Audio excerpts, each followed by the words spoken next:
Okay, welcome back mga scalper. I-explain lang natin kung paano natin nasundot yung 30% na trade dito kay ETH5 and yung 6% na recent trade yesterday. So first, kung makikita natin sa daily time frame, nasa downtrend momentum yung ETH5. It's an opportunity to take swing position pag nakakita kayo sa daily time frame ng downtrend momentum. But first, paano ba natin kinuha to? And we decided to take this trade because this is a higher probability trade. Kung makikita natin, meron tayong valid support area here. Bakit?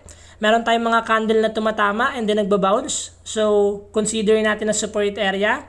And nung nakita natin na meron tayong volume sa lower time frame here, nag-take tayo ng long position dahil this is triple bottom, one of the reversal pattern to continue na yung uptrend momentum sa market. And what happened nga, na-hit yung take profit area natin. So nakakuha tayo ng 30%. Good trade to kay ETH5. And yung second trade naman natin is nakita natin na nagkaroon tayo ng symmetrical triangle dito. So nung na-break yung symmetrical triangle, confirm na may sumasalo dito sa green candle. We decided to enter na ng long and then validation natin here. So what happened? Trying to maximize yung gain dahil pahinanang yung volume sa 1 hour time frame but sinundan pa rin ng red candle.